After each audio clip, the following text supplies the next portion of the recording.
Hey everybody, what's going on? What's hot? What's hip? What is happening? What's going on your Monday night? Hope everything went well this weekend, and we are here tonight to tell you about the late President Jimmy Carter. We will get to the bottom of everything Jimmy Carter in just seconds.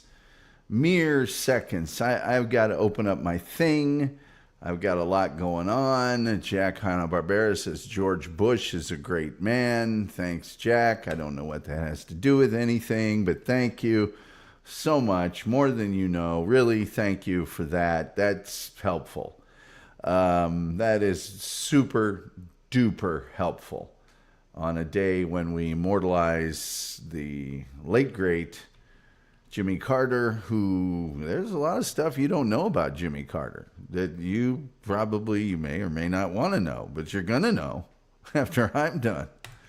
Oh, yeah. Let me open up my thing. We're going to get into this pretty quick because I got a lot to cover. I mean, a lot to cover with Jimmy Carter.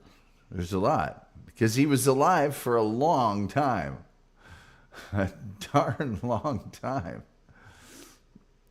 Okay, come on here. Come on. Don't make me do this. Okay, Dave. That's what I'm talking about right there. That's what I'm looking at. All right. Okay. He's around. It's 100 years. He's been around 100 years. You're going to accumulate some knowledge and some some things are going to happen to you, whether you want them to or not. Jack has decided to tell us everything he knows about Jimmy Carter, which when I'm going to do a whole show about him is kind of self-centered, really, kind of. Just, here's what I know.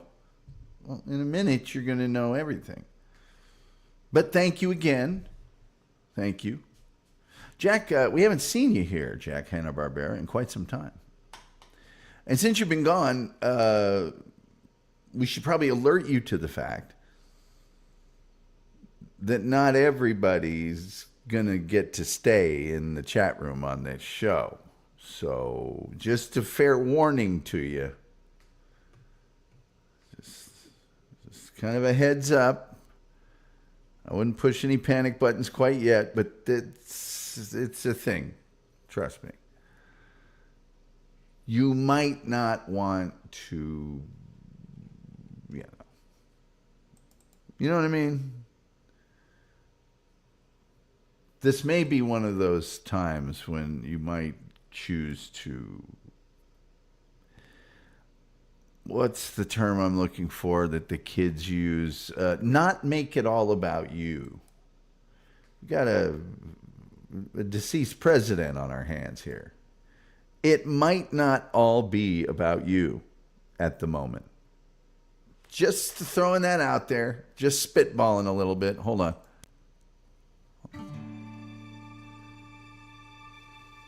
Hold on. Just what I thought.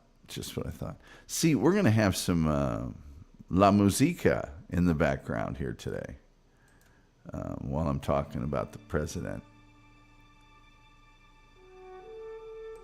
Yeah, I bet you didn't. Production values just going through the ceiling here tonight, folks. I'm telling you. Anyway, here he is. President. Oh, wait, hold on. You guys are really going to be impressed by this, I'm telling you.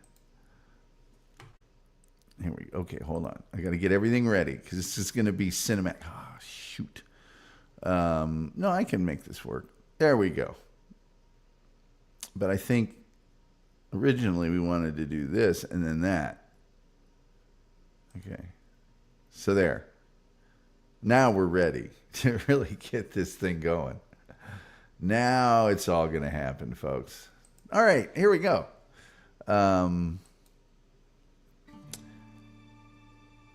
President Jimmy Carter was the 39th president of the United States, serving from 1977 to 1981. He was the longest living of all the U.S. presidents. He lived to the fine old age of 100 years old, passing away yesterday. As we all know, he was born in Plains, Georgia. This, as a matter of fact, is the Carter Family Store, which is now a national landmark. And it's in Plains, Georgia. They lived in the Plains area, by the way, and kind of skipped around a little bit. But Plains was where they called home. There's actually a town called Archery, very close to where he was at. Yeah. However, I'll bet my bottom dollar you did not know that he was born in a sanitarium. That's right, a sanitarium. His mother, Lillian, Miss Lillian, we came to know her as, and boy, if there was one thing we really loved was that sassy, spunky Miss Lillian humor. Yeah. I personally couldn't stand it, but we had to endure Miss Lillian. We also had to endure his brother Billy for quite some time. But his mother, Miss Lillian, actually worked at the Wise Sanitarium where Carter was born. And this is something that freaked me out a little bit that I did not know. Jimmy Carter was the very first U.S. president that was born actually in a hospital. That's right. Back in 1924, obviously 100 years ago, he was born in a hospital, and none of the other presidents up to that time had been born in a hospital, which is just kind of freaky to me, but it's the truth. It's the truth. So, as he grew up, his father was a peanut farmer and was relatively successful at it. Jimmy himself was given an acre of his dad's farmland, and he used it to grow and package and sell his own peanuts at a very early age. So he was really into this peanut farming thing. Here's another thing you might not know about President Jimmy Carter. He only went to school through 11th grade. Not because he was super smart and not because he dropped out. It was because Plains High School only had 11 grades. It was during the Depression. The schools didn't have a ton of money. And so, hey, 11 grades is it, kids. He did play basketball for Old Plains High School, and he was a member of Future Farmers of America. And that's where he learned some of the skills, construction skills chiefly, that made him such a stud in later years for Habitat for Humanity. Now, for some reason, this peanut farming kid from Plains, Georgia, had always longed to go to the United States Naval Academy. So he did a little bit of undergraduate work and then finally got an appointment.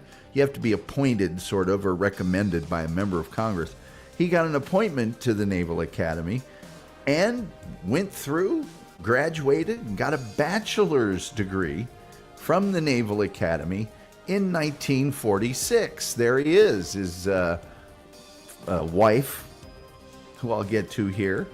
While he was at the Naval Academy, the important thing that happened was that's when he hooked up with Rosalind Smith, who he made Rosalind Carter by marrying her right after graduation. He was 60th in his class of 821 students, so, in the upper 10%.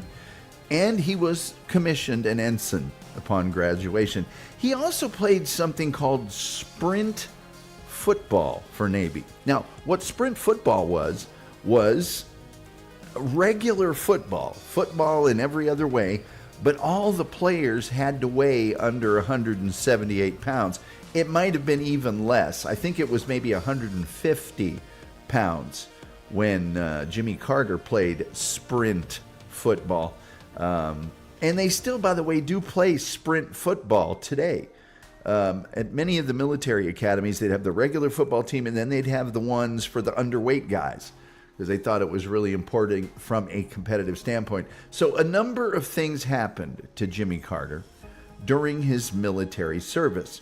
First of all, he was deployed to the Atlantic and Pacific fleets starting in 1947, and was a guy in the submarine service. He was working on submarines. He was promoted to lieutenant junior grade in 1949 aboard the USS Pomfret, obviously a submarine. And in 1951, he was deployed to the USS K-1 with all the qualifications necessary for command. And he filled several positions aboard the USS K-1, including executive officer, or XO, as we like to call it. By the way, like, share, subscribe, notification bell, retweet, all those free things that you can do that help us with the algorithm, the almighty, all-powerful, all-knowing algorithm, the algorithm. And then also we do have super chats. We do have memberships. You can avail yourselves of those if you'd care to. We'd love it if you did. And please turn on those gifted memberships, because we do have very generous people coming through here and leaving gifted memberships for you. Yeah, we do that sort of thing around here. So anyway, back to the story of Jimmy Carter. The Navy was just beginning their nuclear submarine program. So Jimmy Carter was like way into this. He thought the nuclear program was going to be a big deal. Chef is in the house. Hold on, Chef. I got to do something else first here. Which is this and that ought to do it. Okay, so Chef is in the house. There he is. We all love it when the chef is in the house. So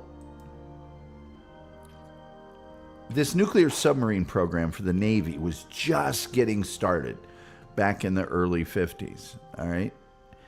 And Jimmy Carter was unlike a lot of the sort of naval officers of the time. He was soft-spoken. He wasn't, brash or flamboyant, but he was really, really smart. And he started working with a guy named Hyman G. Rickover, who was the father of the nuclear sub program for the United States. He said that other than his parents, Rickover was the biggest influence on his life as far as the way he conducted himself, how he demanded things, discipline and achievement out of those around him. He was then sent to the U.S. Naval Reactors Branch of the Atomic Energy Commission in Washington, D.C. So, think what you want of Jimmy Carter.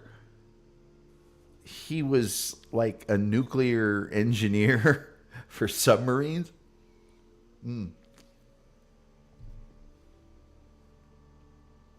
Here's another thing you probably didn't know about Jimmy Carter. It was in December of 1952 that an experimental reactor at the Atomic Energy of Canada's Chalk River lab caused a partial meltdown, completely destroying its core. And Jimmy Carter was a member of the team that was sent to help the Canadians. He had to put on protective gear, right? All that nuclear protective gear, and it had to be really great stuff back in 1952. Anyway, then he was lowered down into this reactor that not only was still, had just destroyed the core, but there was all this radioactive water down there as well. He was only allowed down into the reactor, and this is true of all the people on his team, for 90 seconds at a time. So he would go down, they lower him down in there, and he would turn a screw, and then they'd bring him back up, and then the next guy would go down and turn the screw. That's the way they did it. But, Jimmy Carter was lowered into a nuclear reactor, for crying out loud. And that experience is what Jimmy Carter said made him stop with the development of the neutron bomb when it was being developed during his presidency. In March of 1953, Carter began training for nuclear power plant operation. So he was training in the military to operate a nuclear power plant, be that on board a nuclear submarine or a standing nuclear power plant. However, it was at this time that his father died. And Dupa is in the house. Hello, Dupa. Good to see you. His father died, and he didn't want to leave the military, but he knew he had to because he was the only one of his siblings that would be able to run the family's peanut business. So he left in March of 1953, but he remained with the Navy Reserve until 1961 with the rank of lieutenant, and he received, during his time in the military, an American Campaign Medal, a World War II Victory Medal, China Service Medal, and the National Defense Service Medal. Well, the bad news about inheriting this farm of the families was that after it was split up amongst Jimmy and his siblings, Jimmy really did not inherit very much. As a matter of fact, Rosalind Carter and Jimmy and their 3 boys at this time lived in public housing. But Jimmy was a smart guy. He knew about science and technology, but science and technology don't mean squat when there's a drought, which there was in his very first year of farming. But he wasn't deterred. He took classes and studied agriculture, and Rosalind took classes to learn how to run the books of the business. They barely broke even the first year, but after that, they grew the business, and they made it into a very, very, very successful business. Now, Jimmy was rather unique in his part of the world of Georgia, down yonder, back when. As you might imagine, he favored racial tolerance and integration, which wasn't that popular in Georgia at the time, okay? He didn't really say much about this because he didn't want to make enemies. You know, he had a business he was running, and he did have political aspirations, right? So he, in the early 60s, however, started speaking out at churches and in the community, and his thoughts on racial tolerance and the like started making him popular with certain numbers of people. And so he ran for a seat in the Georgia State Senate. People saying hi, the wolf is here. So he runs for a seat in the Georgia State Senate. By the way, he announced his candidacy just 15 days, just one day over 2 weeks before the vote. And he overcame an election. The first time they went through and tried to elect him, he was like, this is fraudulent. This didn't go properly. It was determined that it was fraudulent. And they had another election that was not fraudulent, and he won that by like 33%, okay? Terry Nee is here with us. Hello, Terry. Chef says, my brother and I work on Jimmy Carter's election in Indiana. I did not know that. While he was in the Georgia State Senate, he made this really weird rival with this guy named Bo Calloway. And Calloway was an old school politician that was very racially one way, and Carter couldn't stand him. So he started to plan to run against Calloway for a U.S. House of Representatives seat. But then Calloway decided to run for governor instead, so Carter decided to run for governor. I mean, he just didn't like this guy, all right? He did not like this dude, this Bo Calloway. That Bo Calloway. All right, so he lost in 1966 running for governor, but he won, and I believe Lester Maddox won that election. But he won in 1970. He kept his spot in the Senate and kept doing good things, and so by the time 1970 rolls around, he wins the governorship of the state of Georgia. And as governor of Georgia, by the way, this is his governor of Georgia picture, he merged 300 state agencies into 22. He pushed reforms through that benefited aid in poor areas and established programs for mentally disabled people and education for prisoners. It's kind of weird. You look back into the late 60s, there's a lot of stuff now that we do that they just didn't do back then. In the mid 60s, if you had a mental problem, you weren't in a good spot, man. They threw you into a hole pretty much. Civil rights were also high on his agenda as governor, which did not make him popular with the KKK because, racism. Terry Nee says, I siphoned gas for my dad from an odd number to an even number car. Emotional president. Well, we'll get to that too. I mean, I opened things up by saying, obviously not my favorite president, but when I looked in and did the research on this, look, you don't get to be president of the United States and have absolutely no qualifications, absolutely nothing you've ever done good, and you don't get there if you're an idiot. I think we can all say Jimmy Carter's presidency, not a great one, not a really good one, but the stuff he did before, and especially the stuff he did after he was president, kind of changed me a little bit, turned me around on him as a person a little bit anyway. So when the U.S. Supreme Court did away with the death penalty, this is going to surprise a lot of people about President Carter.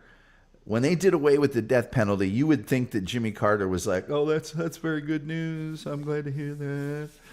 No, he signed a revised death penalty statute that kept the death penalty going in Georgia. He later said he wished he'd have done it differently, but at the time he went, no, I think we need a death penalty around here. Term limits kept him from continuing as governor, so he started thinking about running for president. And he announced his candidacy very early, which he was at liberty to do because he was going to be up against these term limits. So he knew he was out of that other office. Why not announce early? Why not start campaigning way before everybody else, which turned out to be a stroke of genius. He's out there in December of 74. By the time he gets to the convention, there's 16 other candidates.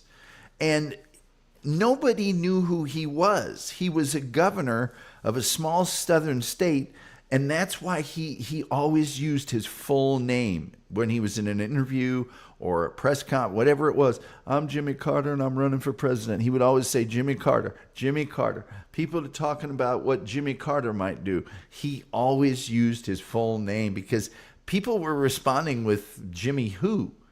Now, by mid-March of 1976, heading into the November elections, he was the leader by a long shot over Democratic contenders, and he was actually leading in polls against President Gerald Ford. Now, you have to remember, Gerald Ford was carrying all that baggage with him. He did not get elected. He was, appointed vice president. Then Nixon resigns, and so now he's president. He didn't get voted for. And he had all the Watergate baggage to deal with, and pardoning Nixon, and inflation and energy crisis, which Carter inherited, because he was well outside of Washington politics. He didn't have the negatives that most voters at the time had of Washington, D.C. Now, he continually, and this is with him with, I think it's Sonny Askew in Florida. So he's already in Florida campaigning for that state. Dupa is saying hi to people. People saying hi. People saying hi. People saying hi some more. He was always beating his opponents to primary areas, and he traveled way more than people did at that time. We think now of candidates traveling in the buses and flying all over as normal. It wasn't that normal back then, but he did it. He traveled like 53,000 miles, which is getting close to double the circumference of the earth just to do his campaigning.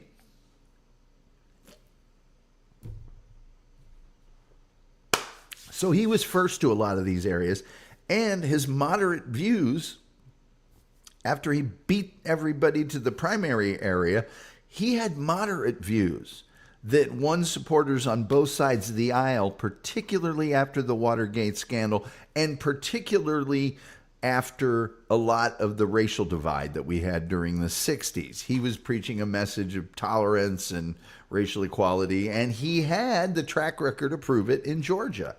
He was thought of originally as a regional candidate, but Jimmy Carter really used the national media to his advantage. He would work with these outlets and give them a lot of access that nobody else would. He wanted a consumer protection agency. He wanted a Department of Education. He wanted a peace treaty with the Soviets to reduce nuclear weapons. He wanted to cut the budget for defense, which would hurt him later on. He wanted to tax the rich more, and he wanted to overhaul and improve Social Security, and he wanted to balance the budget. Now, Walter Mondale was his choice for vice president, and they, went ahead and won the nomination, the Democratic Party nomination, quite handily, as a matter of fact. It wasn't that close. And he debated Gerald Ford in 3 different debates. And these were the first debates. Okay, this is in 1976. There hadn't been any presidential debates since the controversial Nixon-Kennedy debate of 1960. There'd been none since then. So he debated Gerald Ford 3 times.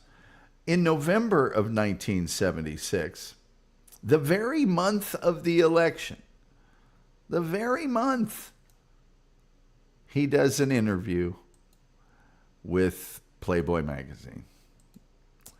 And that's part of his deal of giving access to folks, which he was happy to do.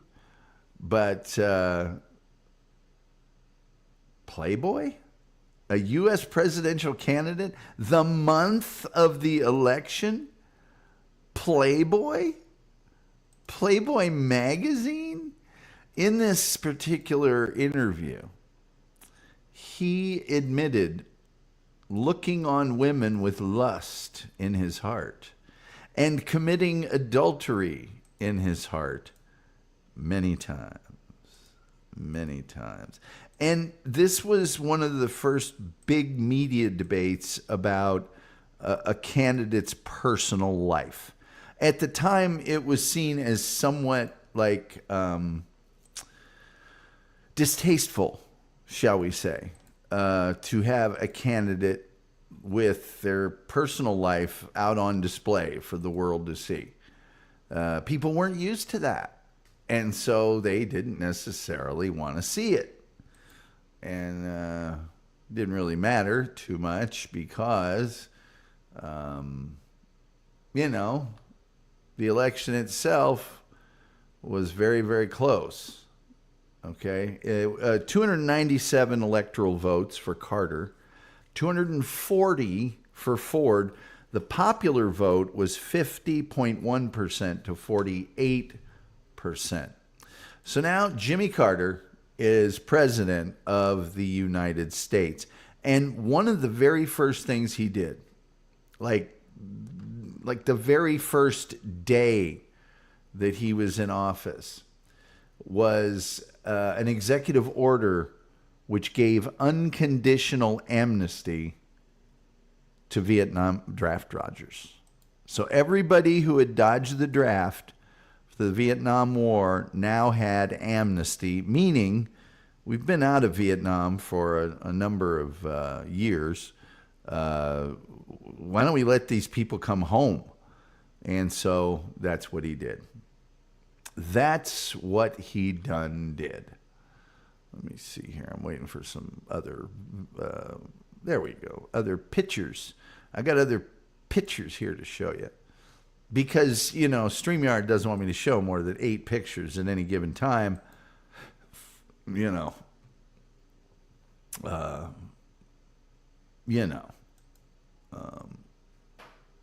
Let's see here. Let's see. Carter triggered my mother to sell her grandparents' silver during the 70s. I don't know how he did that, but he looks a lot like Trump there, if you say so. Let's see. Terry Nee says, had to wear sweaters in the house because of Carter. Yeah. Think that started during the Ford administration. Pretty sure, but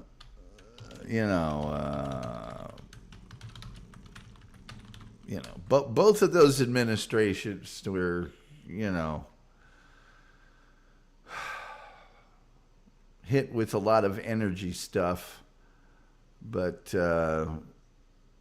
whip inflation now. I think that started during the Ford administration. But yes, by all means, now that he's dead, let's blame it on Jimmy Carter. Carter's foreign policy efforts, including the Camp David Accords, the return of the Panama Canal to Panama, a nuclear arms reduction treaty with the Soviets. There was also the Iran hostage crisis, which did not go so well. He sent disaster funds to Love Canal, a neighborhood built on top of toxic waste, which is charming. Let's see here. There's one everybody will love. The people that, let's see what we have here. Had threatening light switches because of Carter. Yosemite Sam. Yeah, all the energy stuff started during the Ford administration. And the win buttons, whip inflation now, yeah. One of those was a sweater. They made Ford a sweater because he was the one that mandated the new temperature controls in schools. That happened during the Ford administration, not the Carter administration. They were both beset by OPEC and certain energy problems, but there you go. I thought sweaters started with Robert Young and Father's Knows Best. Yes, Bud and Kitten and Princess were the chief. Anyway, yeah, looky there. God almighty. That's pretty sad. Okay, Stalin. I don't know what that means.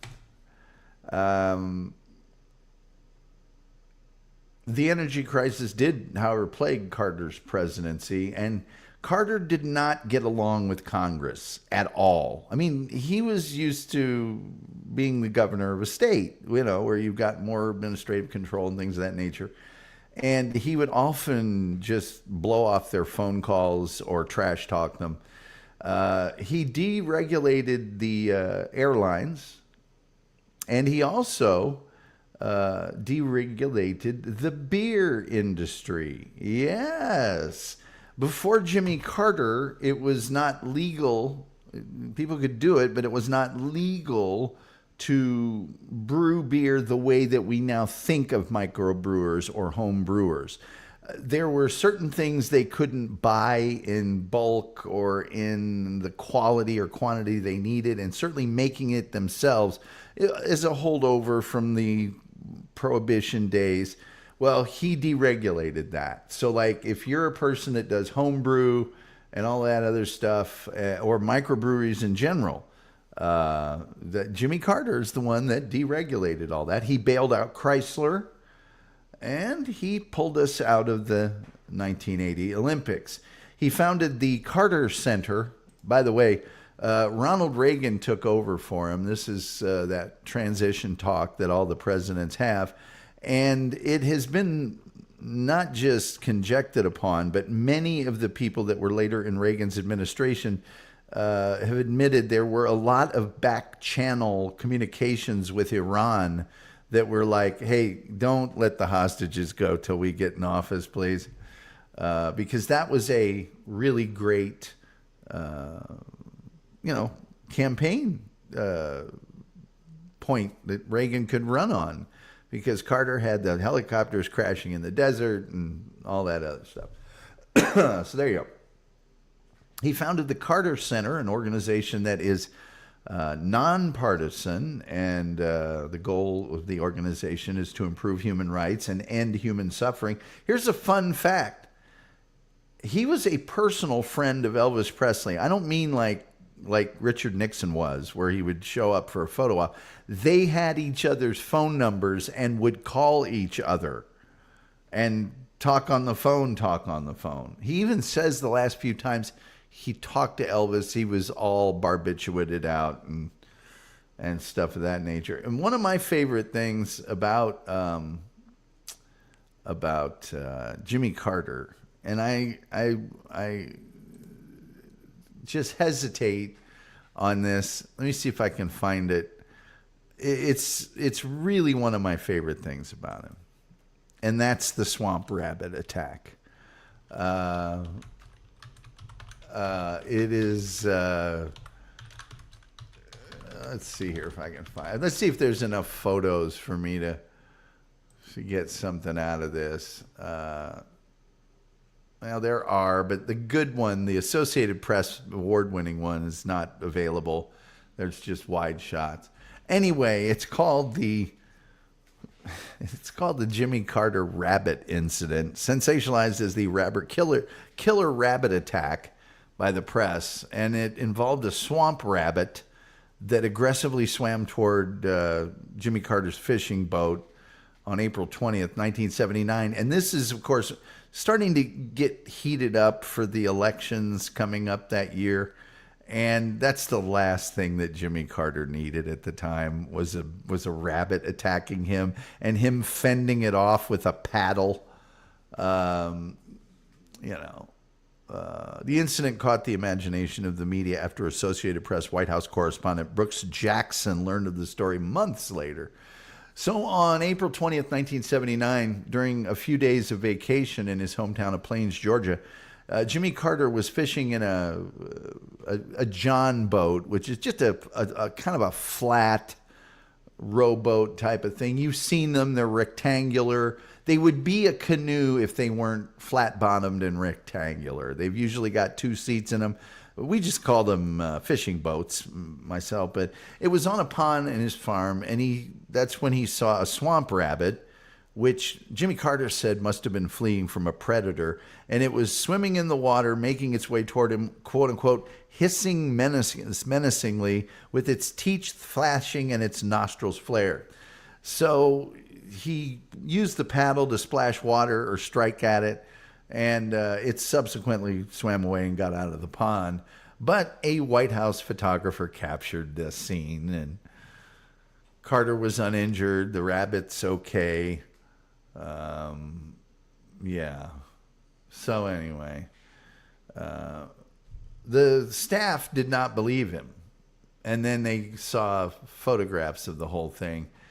And the media went crazy of it.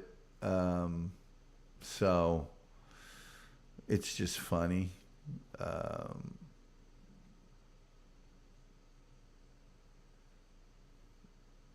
Yeah. That's all I got to tell you about that. Let's see here. Psych says, "Oh, Psych, are you just desperately not wanting to be around here? Is that it? Granny wants to fight me. I can't fight anyone that falls through their front steps and can't stick to rehab. So, hey, Psych, it's been good having you here on the channel. I wish you nothing but the best, but one line, one letter typing. Look, Psych, I don't know if you're aware of this or not. That dude's beneath me in every category of life. And there's absolutely nothing in it for me whatsoever to have interaction with them. A drunken, I don't know what he does for a living, rehab, I guess if you've been painting houses for 20 years, you might understand if something was rotting under your feet. I don't know, but there's nothing in it for me. Okay. Now, these people on the internet, the chat room all-stars, they can crown themselves the kings of whatever. Go right ahead. I've been getting paid for this for a long time, long time. But I'm trying to decide. I'll tell you what I'm going to do. I'm in a good mood. I'm just going to delete your silly comment. And then if you persist, then I'll have no other choice but then to just ban you. Because this isn't a show for stupid people or people that think that the show is about them. And that's, actually that's what you did, is you just marched in here and went, this is my narrative now. So, hey man, you're a good guy, I'm sure. But you need to find another show. Bye-bye. Let's see here. I never heard that story. I see the photo, though. Yeah, there's one really good photo of it. I mean, really good. So, but not any others. There was quite a controversy about the photos themselves. But anyway, there's Carter and Obama and Bill Clinton, oldest living president at 100 years, and the first president that was born in a hospital. So there you go. I think we'll open up the phone lines here in a second. But that's a little bit about the life of Jimmy Carter, who just passed away yesterday. And thank you for your service. I know, when he was president, I did not like his presidency. There was a lot of stuff that wasn't done properly. Maybe it was being from such a small state. Maybe it's because he had such a contentious relationship with Congress, and that's fine. But he had a lot of, things against him. The energy crisis, all the misery index of the inflation, and, maybe too nice to be president. Maybe that's another thing.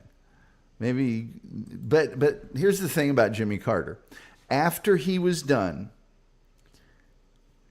he really did walk the walk. I mean, all the things he believed in, he didn't stop doing them. He kept doing them. And that Habitat for Humanity stuff, when he's 85 years old, hammering nails and building houses and stuff, I have some respect for that. And certainly his military service, all the things he did before and after, just because he's not my favorite president. And by the way, my favorite president that has been alive during my time, or one of my favorites, is Ronald Reagan. And so with that in mind, no Jimmy Carter, maybe no Ronald Reagan. Rena Hightower says, I hate when those idiots take a wrong turn trying to exit. Yeah, well, it's one of many wrong turns. Can I please invite someone? If I want to invite someone on the show, I'll do it. So, Carter caused Reagan, Clinton caused Bush, Obama caused Trump. The pendulum swings. Exactly, Terry Nee. Exactly. It was interesting that the day that Reagan's inaugurated, we get the hostages back, or was it the day before?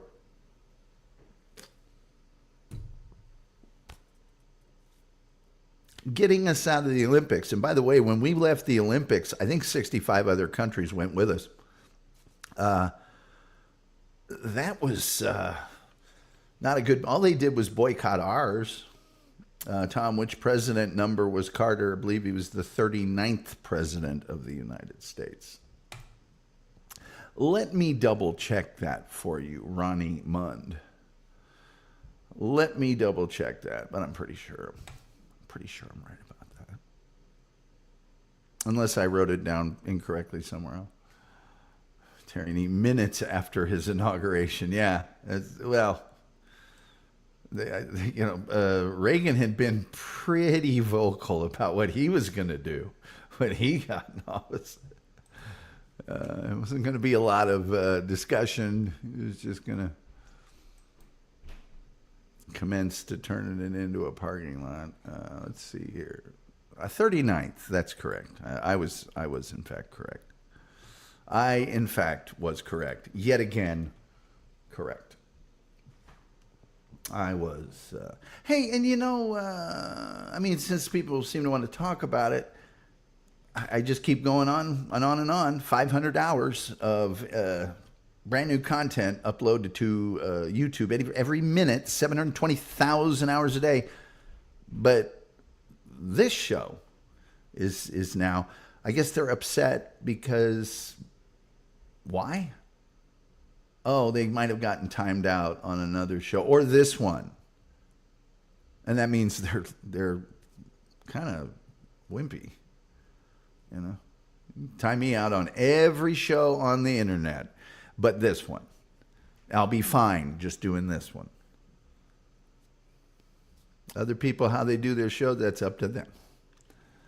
But how dare he? We just get to be jerks wherever we want. So, let's see here. The Wolf says, build a lot of pretty homes. Yep. Jimbo. Let's see. Well, this is a person that needs to go goodbye. Bye-bye. By the way, create as many side names as you want. I'll just ban those two. I don't know. They clearly don't know who they're dealing with. Let's see. Fight something like a man. Like a man on a stream on the internet is like a man. Okay. All right. Yeah, Wolf, you don't want to know. Oh, you remember the other day, Wolf, where the guy wanted me to, was challenging me to this and to that. Come on a place where you don't want to be and do something you don't want to do. Yeah, it's back to the old thing. What's in it for me? What's in that for moi? If there's nothing in it for me, it's not going to happen. And nobody can tell me what's in it for me. Because there's nothing. Nothing. So that'll just do it. That'll do it with that. But Jimmy Carter, a lot of stuff I didn't know. But it's really freaking me out that in 1924, he was the first president that was born in a hospital. Everybody else, I guess it was just at home, you know. I don't know. I do not know. Let's see. This has an El Camino vibe. I don't know what that is. I don't know what that. I know that's not how you spell El Camino.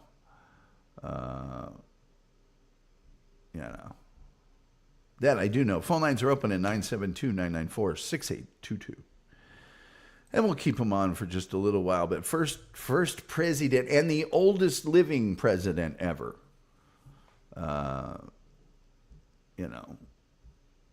So, yeah, I know what an El Camino is, Articulate John. I don't know why this would have an El Camino vibe. Back when husbands didn't have to watch the birth. Yeah, back when the husbands were just out in the waiting room smoking cigars. In the building, I might add. There's always the new dad that's never had any kids and the guy that's on his third or fourth going, you'll get used to it. How long you been here? We got here an hour ago. Well, settle back, son. Here, would you like a snort? They'd have a flask of something with them, smoking cigars like no tomorrow. Well, after your first couple, you get used to it. By the way, why don't we go across the street to the bar and come back when she's done doing what she's going to do? El Camino, the movie, which I have not seen.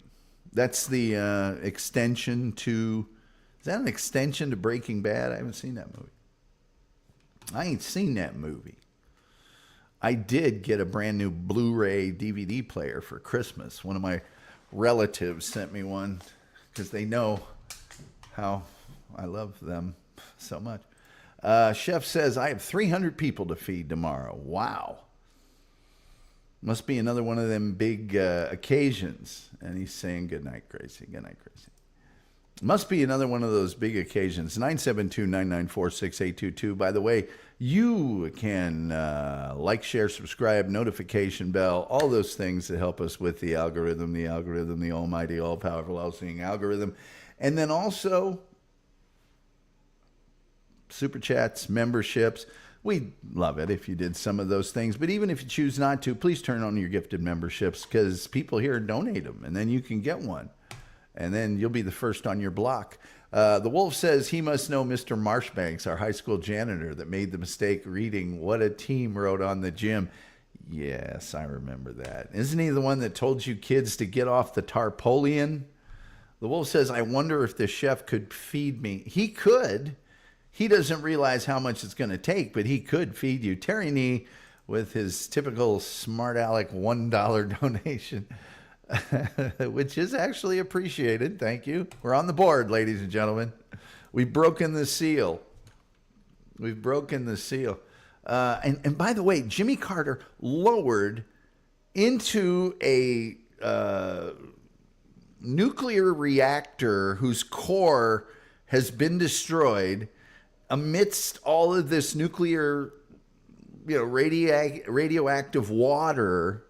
And he's in the suit, and they lower him down for 90 seconds at a time and then back up. And all he can do is turn a screw and then back up. I don't know, man. I did not see him being that, dare I say it, Studley going down in there. And, submarine service, nuclear submarines. Chef, how do you prepare crickets? He may be gone by now. Terry says, I survived too much information. I think, is that what you're saying? I survived too much information? How can you survive too much information? I don't know. I don't know what happens to all the brave and glorious chatters once the phone lines come open. It's a mystery to me. Let's see. Oh, 3 Mile Island. You 3 Mile. You survived it. Good for you. The Wolf says, sorry, Mr. Boswell read the message wrong. Get off that floor with them shoes was Marshbanks. Yeah, get off that floor. Yeah. Well, thank you. I'm glad we straightened that out. Get off of that tarpaulin. Get that tarpaulin, I think was the phrase I remember. It's a tarpaulin. We got about 7 minutes left in this extravaganza, unless we decide to go longer. But there he is with Ronald Reagan. I didn't realize Reagan was that much taller than Jimmy Carter, but he was. I didn't realize that Joe Biden was that much taller than Jimmy Carter, but he was. I did not realize that Fritz Mondale got to sit that much higher than Jimmy Carter, but he did. I did not realize that Bill Clinton and Barack Obama were that much tall. He could have been sitting. In fairness, he could have been sitting, as far as I know. Nick, whose name I don't like to say, says, yo, homies and homettes. His first name should be Wick, but it's not. I'm almost as fascist as Donald Trump with my chat banning. Really? I don't think so. Let's discuss it sometime when you... Oh... Sorry, never. Terry Nee says Carter was tiny, made him a good peanut farmer, very close to the ground. He was wiry, dare I say scrappy, and low to the ground. He had a low to the ground feeling. Apparently Carter wasn't a towering giant. No, he wasn't. Not everybody can be a gringo giant like myself. Interestingly enough, I'm shorter than Indianapolis mayor at the time, Bill Hudnut. I may have outgrown him later, but at the time my picture was taken, he was a little bit taller than me. Yes. Got a key to the city for being on the brain game. Let's see. Reno says, damn it, Tom's finger slipped and hit the eject button. Yeah, dag dog it. It upsets me so much when other people don't like how I run my show, because see, the way I look at it is, if you get rid of all the undesirable people, then you just have desirable people, right? Isn't that how that would work? I think that's how that works. Yeah. I mean, nobody here ever had a party at their house and went, yeah, those two can't come in here. Why not? Well, jail. Been to jail too many times. The Wolf says he was small, but a real stick of dynamite. Oh, yeah, I was a real stick of dynamite. Let's see here. What's Habitat for Humanity? I'm only here because I heard about you from Bob. Okay, well, so Habitat for Humanity. See, when I do a show, I try to make the name that I have for that show some way relate to, and this isn't a very good example, I must admit. I really didn't do a great job on this one. But since Jimmy Carter was so heavily associated with Habitat for Humanity, I just put Tom in the front of there. Sometimes it's something else. So it's just different every time. Like the background here is Jimmy Carter's early life store thing. So that's what that is. It's nothing to even pay attention to. Frankly, I didn't think anybody really paid attention to that. I just throw it in there. DG says, I wish for you and the channel a happy, productive new year. Thank you, DG. Thank you. I wish the same for you. The very same. Terry says, Granny does have cute buttocks. So, yeah. Probably not needing to talk about that person or their seemingly pathetic need to show their naked body parts online, or wear it's so. Wait, are you a Carter fan? I'm a fan of history, is what I'm a fan of. Fan of history. And if you'd been here sooner, you would have heard a lot of stuff about Jimmy Carter that probably wouldn't surprise you. Am I a fan of his presidency? No, I'm not a fan of his presidency. I think he could have done better. I think we all think that. But there's certain other things that are admirable about Jimmy Carter. Let's see, 972-994-6822, but I'm about to turn that off. And see, sometimes Christian charity causes problems. Minneapolis. It causes, like I said, maybe too nice to be president. Maybe too nice to be. And also, don't come out and say you want to defund the military and then you need the military real bad to free those hostages and they all crash into each other. Not a good look.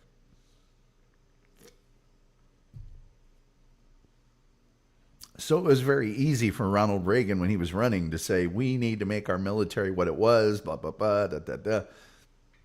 He just left himself wide open. DG says, if any leader is not going to hell, I bet it is a Carter. Well, that's the thing about him is you may not admire his presidency, but the things he did after he was president were largely selfless,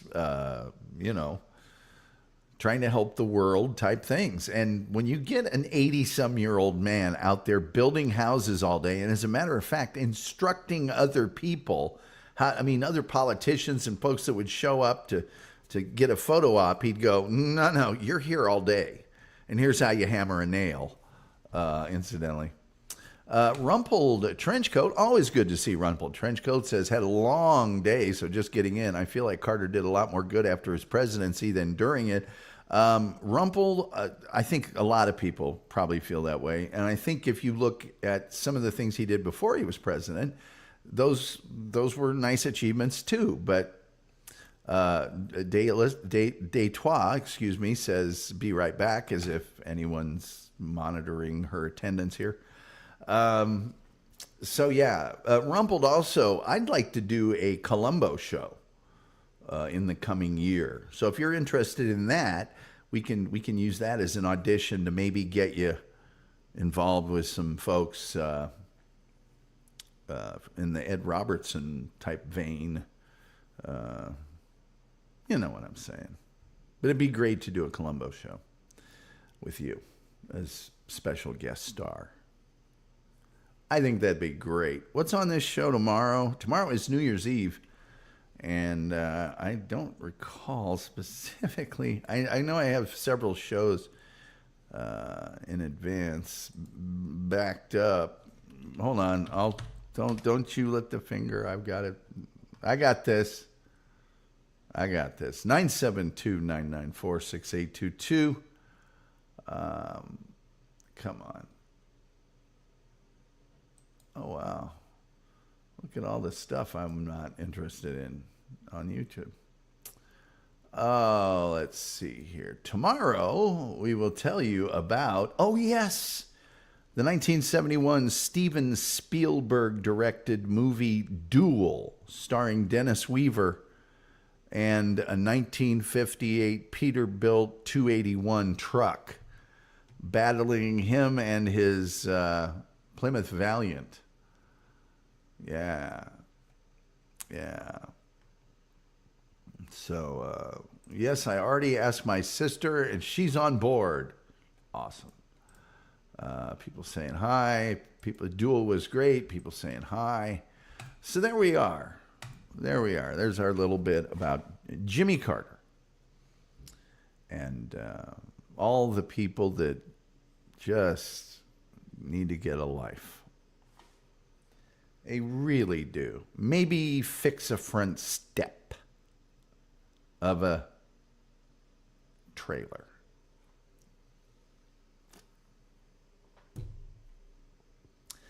Maybe after you get out of rehab and you're drinking again already and you fall through your front step, maybe the universe is trying to tell you something. I'm just saying. Maybe when you wreck your wrecker. Maybe when you pay for a girl to come in from out of town and get busy with you and she didn't want anything to do with you, so you basically paid for a flight there, flight back, meals, lodging. Maybe. But no, come here and complain and clutch your pearls about he's mean to his best fans. Yeah, okay, you're the guys that had a puppet in a KKK outfit on your show. What else do I need to say? Wolf says, one of my favorite films, Duel, was based on a great short story. It was impressive how Spielberg translated it to the screen, but no other spoilers, I promise. No, that's okay, because it's not the show about the show. But the other thing about it is that Spielberg said every year, once or twice, I have to put that in and watch it just to remind myself I actually did it. It's like he himself can't believe how well it turned out, how awesome it was. There's a handful of movies that they throw out as the best made-for-TV movie of all time. Usually on the list is Brian's Song. Usually on the list is maybe Roots, if they want to get into a sort of a longer mini-series type of thing. North and South sometimes is mentioned, but always Duel is mentioned. Always, always, always, always. People saying hi. People saying hi. Anyway, hope you guys had a really, really, really great weekend. I hope you've got plans for New Year's Eve. If you don't, we will be here on the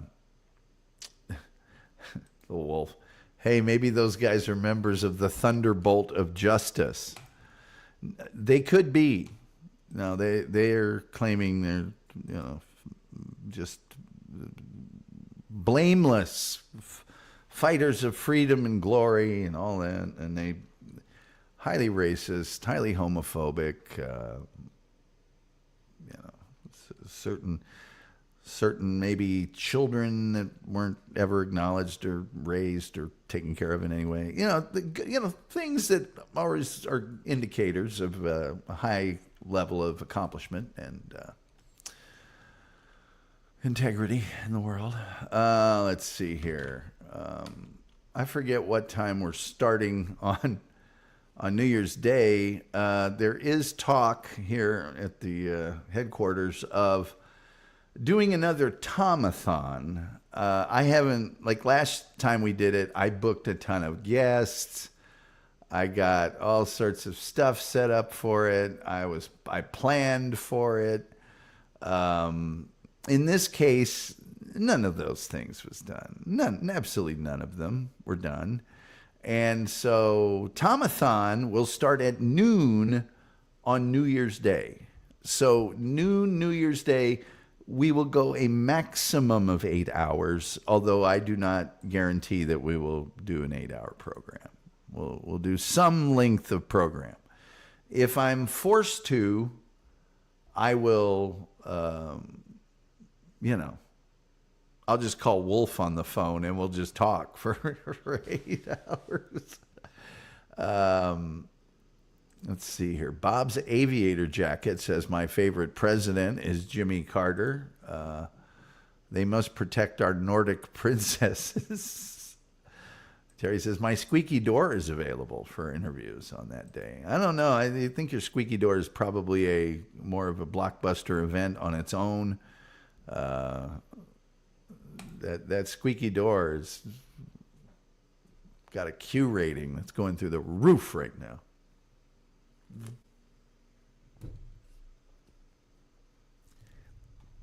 It is odd to me that people beg for certain people to be on this program. I have an open phone line every night. And I'm dying to block their phone numbers. What is it? It's like, don't you understand? Shows are screened all the time. Chat rooms are moderated all the time. You don't know this? You don't get this? I know your stock in trade is being an a-hole on the internet. I get it. And so anything that detracts from that, oh, you hate that. Oh, that's awful. How can people be allowed to do that? I wonder why YouTube and or Google would make those tools available. Come on. It's just sad people. Sad people without a lot of brains. I'm honored to house that door. What do we got here? Jeez Louise. People sending me stuff during the show, about the show. Oh, there we go. Oh, how you doing? All right. Oh, I'll have to get back to them later. Hey, good looking. We'll be back to pick you up later. So, anyway. What do we got here? I'm honored. That door deserves a trophy. You're damn right it does. Let's see. Rumpled says, this is so McLeod can pass that darn truck once and for all. Thank you for the $5, Rumpled Trenchcoat. Much appreciated. Yeah. Chris. Well, Chris. Diana Moldauer as Chris. I'm going to guess, and Rumpled will tell me, I'm going to guess that Diana Moldauer was on at least one episode of Columbo. She had to be. If you were like a series regular on one of those, you had to do a guest on another one. The Wolf says, I've got a Mr. Microphone, and I love it. Hey, good looking. We'll be back to pick you up later. people go to sleep on the part where the guy's doing jingle bells, doing the jingle bell dance there. So anyway, yeah. So we got tomorrow the show about the thing that I've already forgotten what it's about. It's about something that's Duel. We're gonna do Duel tomorrow, and then Tomathon on New Year's Day, and then the day after that, we're gonna do Fred Hampton, who was drugged and shot to death after the FBI targeted him as a radical domestic threat. He was the deputy chapter head. He was the deputy leader of the Black Panther militia, and he was the head of the Illinois chapter. And when you read about his demise, or when you hear me tell you about it, you're going to go, that doesn't sound on the up and up. Terry says, drool? No, it's duel, not drool. He may have been drooling during the duel, however, Terry, to your point. Rumpled Trenchcoat said it was a Plymouth Valiant, 1970 Plymouth Valiant, although I think they used a 69 and 71 Valiant in some of the shots. Rumpled Trenchcoat says, I honestly don't recall her being on an episode. I'll have to look that up. Daggone it. Terry Nee says, movie about my future? I'm sure that death was an accident. Yeah, it was just an accident. There's hundreds of bullets sprayed into that room. They wouldn't let people in, and then so they took the body out, and they didn't touch anything and let people walk through it and take pictures and stuff. It's awful. Poor Fred Hampton. And I think that they later learned that it may not have been an actual de facto tied to COINTELPRO, but it was part of COINTELPRO, which is one of our topics on this show that we're going to cover. And well, let's just say it don't make the federal government look very good. It don't. It just don't, is all. So, anyway. All right, kids. Let's see here. I got a list. So 972-994-6822. I'm going to keep that line open for another 3 minutes, and then we're out of here. But on New Year's Day, man, we could just call it Wolfathon, and just Wolf and me for 8 hours. You guys might not want to listen to parts of it because we'll start talking about sports. But man, Wolf and I can do 8 hours with not even batting an eye. 8. If we do 18, it's likely that I would fall asleep. Let's see. A movie about my future, Duel. Terry, that would fit Aku. Oh, yes, Aku. Poor Aku. We knew him well. Uh-huh. So, yeah, that's what's coming up on the program. The brave people never want to call in. They're just, they're not, yeah. But yeah, if you want to come in and type one letter, one line stuff, see ya. It's just, look, I'm tired of pretending that, look, some of the things that are created in this, they're just AI, and they're awful.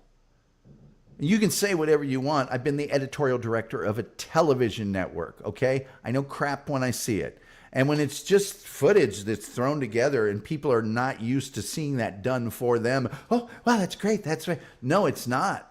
It's just somebody took a bunch of stuff and threw it together and put little overlays on it. It doesn't have any narrative. It doesn't have any context. It doesn't have any style. Wolf says, I do understand it. I do understand it, Daddy. Daddy, I do understand it. Daddy. All right, 45 seconds, and then we're going to button this baby up. I'm going to get something to eat. Then we're going to come back tomorrow. We're going to do it all over again. We're going to do it all because I got New Year's Eve plans. So we'll be out of here in time for me to do my New Year's Eve plans. And then we'll just do the thing on. So Wolf, I don't know what you're doing New Year's Day. Probably trying to watch football games. I may be calling you. I got some things planned that I don't know that they're going to last 8 hours. The last time I did Tomathon, I had a guest for every hour. It was very well, but to be honest with you, it just snuck up on me this year. And the only reason I decided to do it was because, let's see, is the Tomathon 24 hours like Bob couldn't do? I didn't know Bob had tried to do a 24-hour show. That would be difficult for somebody. If you do a show like that, you're going to have to build in some breaks. Like you're going to have to say, look, one of the hours, like when I get to a certain point, I'm going to play, and this will only let you do 12 hours at a time. So like right at the end of the 12th hour, I would say, hey, I'm going to start another stream. So jump onto that one. And when you do, I'm going to play an hour long of me and Beetlejuice doing something. Or I'm going to do, if it was me, I'd say I'm going to put a podcast on that I did or a documentary that I did or something like that. And then you get to take an hour break and, because otherwise it's tough. Because I used to do a 24-hour for charity every year live on the radio. And that's the only way you can do it is to have breaks. But that was a deal where another guy would sit in for an hour and then I'd come back and whatever.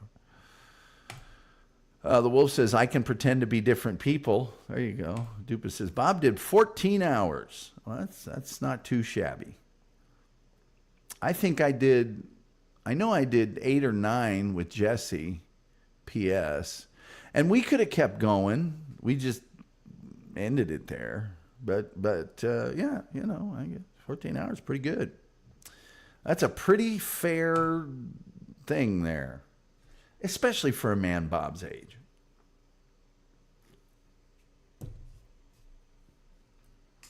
No, it's he emailed me. If you'd like a little peek behind the curtain, I've never asked to be on Bob's program. Never. He's been nice enough to ask me. And normally I don't know that I'm going to be on until the morning of that show, until like right when it goes on, I'll get an email and be on a half an hour later. And that's fine because I do work from home most of the time. But there are some times that, like on that 14-hour day, I had to be in Fort Worth, and I had a guest from out of town with me. I had already been gone for an hour when that email was sent. So I did not even see that email until I got back from a whole day of doing stuff and got back here to do my show. And when I saw it, I sent him a note that said, hey, sorry, I had this stuff to do. I didn't know and just got your message and stuff. So that's just the way it works out sometimes. It's a good system, really, because, then he can just tell me when he wants me to be on, and I'm on that day if I can, and I normally can. And this is just one example. I did tell him one other time, there's only been one other time I couldn't do it, and I did say, hey, I don't always monitor this email 24. I mean, I might be watching a movie. I might have gone back to bed. I might be at the grocery store. So always text me or call me and update me. So I'm sure he had plenty of people, and Bob himself can tap dance pretty good, So I don't think it was probably a problem. I haven't, Bob and I don't have that kind of relationship where he's going to call and say, hey, you should have been this or you should have been that. That's not the relationship we had. Like I always say, I don't really talk to anybody off. I mean, the wolf, obviously I do, but I don't, I mean, and Joey a little bit. I did one time talk to a guy for many hours about him starting up his show out of the goodness of my heart. But really, I don't have ongoing conversations with anybody that's doing another show or whatever. Even Ed Robertson and I, we don't have a huge amount of back and forth. We'll email more than we'll actually speak. So, and there's a bunch of people that I have that going on with. But this time of year is weird because I have guests booked up in principle right now, but it's all the same thing. It's all, wait till after the turn of the year. We'll get back to you. Or I'm going, let's wait until after the turn of the year and we can figure out a time that works for both of us. But the turn of the year is about to happen any moment now. I looked into it. It's the day after tomorrow. So anyway, please like, share, subscribe, retweet, notification bell. All those free things that help serve the algorithm, the almighty, all-seeing, all-powerful algorithm. Helps us out a lot. And then we do have super chats. We do have memberships. Grab one if you want to. Give us some super chat if you want to. But always turn on those gifted memberships when you're in here. I don't know how those work technically. I don't know if somebody gives out 10 of them and only 8 of them are used. Do 2 of them last until the next show? I don't know how it works. Or does it just, I think it just fills in with people that aren't here maybe or something. I don't know. Anyway, if they're on, you might get one. What do you want me to say? What more do you want me to do? So, yeah. Oh, I'm going to go ahead and shut the phone lines down. We're shutting it down. I guess the bravery is only confined here to the chat room, yes. I don't blame them a bit. I wouldn't want to be on the phone verbally one-on-one with me either. That, of course, wouldn't do. It simply wouldn't do. Anyway, takeaway of it is, I know. A lot of people don't like Jimmy Carter's presidency. I don't blame them. Okay? There's a lot of valid reasons not to.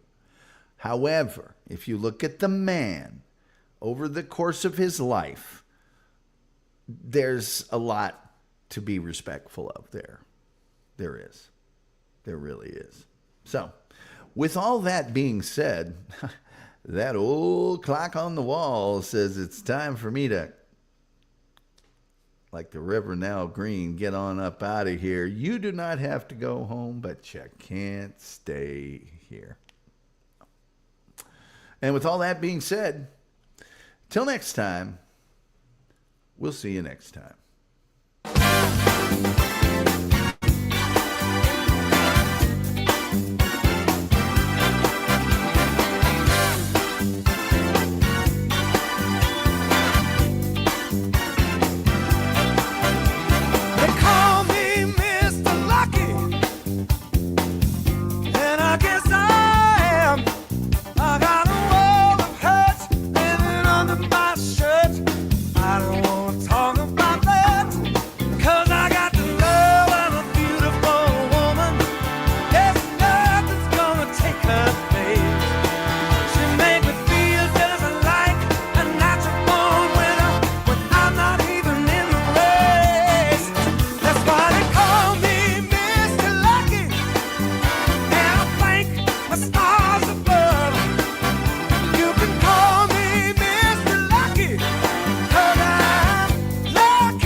Right out of my pants.